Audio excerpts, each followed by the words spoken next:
Alright, so first off, right out of the gate, I hope you had a very Merry Christmas, particularly if you're one of those lucky people who got a Steam Deck this holiday season, and that's pretty much what today's video is all about, is the Steam Winter Sale is in full effect right now, and I think it's going to keep going until January 5th, so today's video is all about a few games that I personally picked up during the Winter Sale, and obviously some games that I think would be good for you to pick up as well, perhaps. So, all that being said, let's just go ahead and jump right in, and the first game that I grabbed during the Winter Sale is Spiritfarer Farewell Edition. So normally Spiritfarer is $29.99, although right now it's on sale for $7.49, and I actually did download the demo for this game some time back, but for whatever reason just never got around to checking it out.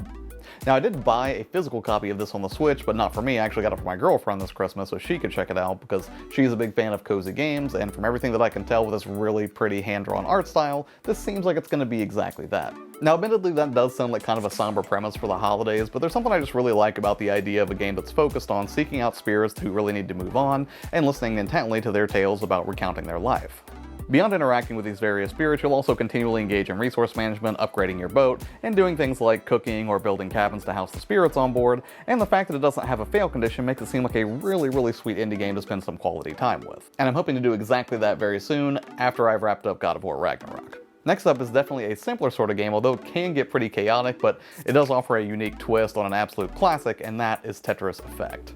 Technically speaking, it's Tetris Effect Connected, which I think was the version that came out later that allowed for cross-play multiplayer. I haven't really played it in any multiplayer capacity yet, although I will say that I did play this game right at launch on the PlayStation 4, specifically on PSVR, and you would think that a game like Tetris really doesn't require you to be in VR to enjoy it, and in fact, is a really strong case for enjoying it in VR, and I would say that there is, just because, you know, it is really nice to have all of the external distractions just completely cut out of your peripheral vision, and just focusing purely on the game. And the reason that I went for it again on the Steam Deck, a portable, was really rooted in a little bit of nostalgia. Whenever it was Christmas 1998, my parents got me an original Game Boy Color, which did not have a backlit screen, but the game that they had with it was Tetris DX, which really was the first time that I'd ever seen Tetris in color in a portable format.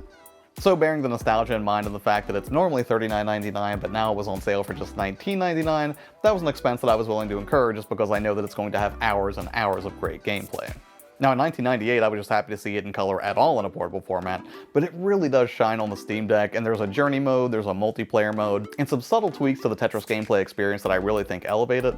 But I think the thing that really stood out to me most about Tetris Effect is the music tracks that they chose for each of the different stages that you go through in journey mode. It seems like every one you hit is just an incredibly listenable song, and it really has to be considering the kind of repetitive nature of Tetris. But nonetheless, if somehow you have never played Tetris before, I can promise you this is a very good version to start with. And if you have played Tetris before and think you've pretty much seen everything that gameplay loop has to offer, you might not have seen everything, even if you did play Tetris Sphere on the N64. Trust me, Tetris Effect is definitely worth your time and shouldn't be overlooked. Now stepping away from the relative simplicity that is Tetris Effect into something that is much more expansive, although slightly controversial I would say because reviews were kind of just all over the place for this game, would be Days Gone. Now Days Gone is normally $49.99, but right now it's on sale for $16.49, and I gotta tell you, it's worth every penny. Now I know there are a lot of people out there who, for whatever reason, Days Gone just didn't resonate with them, but I promise you if you're at all a fan of the open world genre, particularly one that's focused on zombies, there is a lot to love here, not the least of which is the fact that it has a gorgeous version of Oregon that you just kind of cruise around in on your motorcycle. And I think it's one of those games that really embodies the spirit of just being hauntingly beautiful, because during the day and even some of the nighttime sequences, riding through that Oregonian countryside is absolutely stellar. And the moment-to-moment action is a whole lot of fun. Despite the fact that it is open world and there are a lot of different locations that you can explore and gather resources from, it really does still feel like you're fighting to survive in this world because you won't just find an endless supply of ammunition, and a lot of the time you're going to be relying on melee attacks, and it just feels visceral and over the top and ultimately very satisfying. And that's the thing, I mentioned in a previous video whenever I was testing out streaming my PlayStation 5 to the Steam Deck, that would be a good way for me to continue Days Gone because I already had like 20 or 30 hours in it on the PlayStation 4, or I guess I should say the PlayStation 5 at this point. But I thought about it, and honestly this is the best price that I think I've seen Days Gone at so far.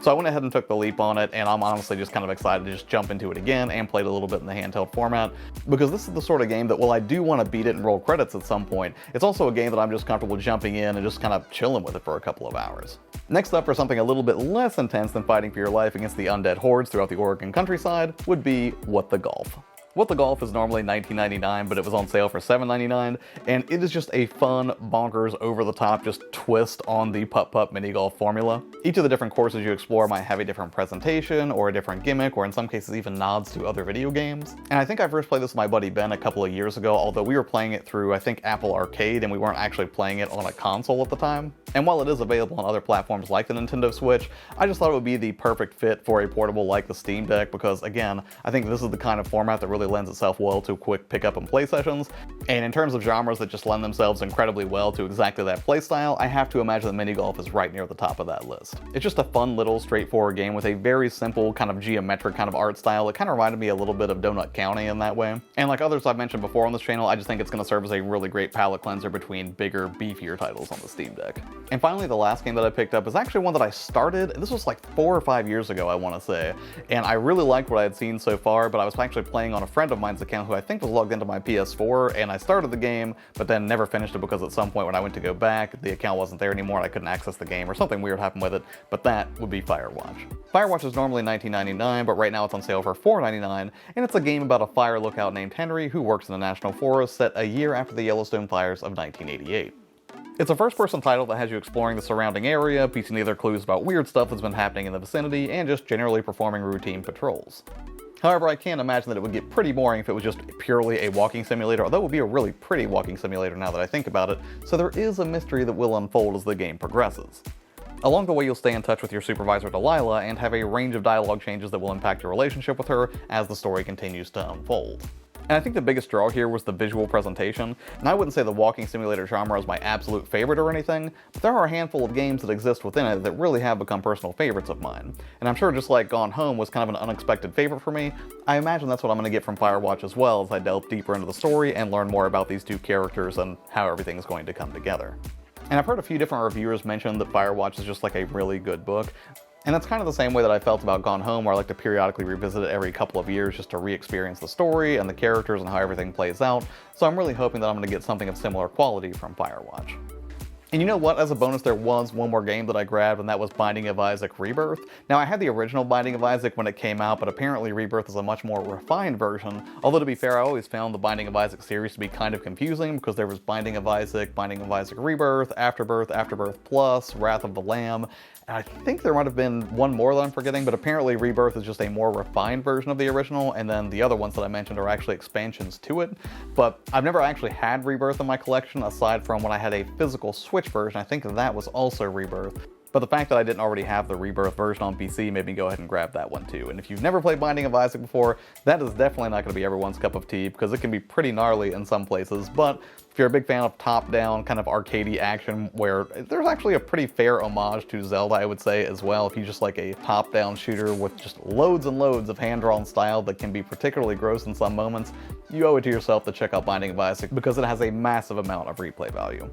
Alright, and that's pretty much it for this one. Really, I just wanted to go over some highlights of games that I picked up during the winter sale, and to be honest, I'm probably going to go back in for another round since it's still going for like another week or so, but hey, what about you? Are any of the games that I listed here appealing to you, or if not, are there any games that you would recommend when I inevitably go back to that well again and probably buy some more Steam games for myself? So let me know in the comments below. As always, thank you for taking the time out to watch these videos. I'm very excited to get started in 2023. Have an amazing day, and I'll see you next time.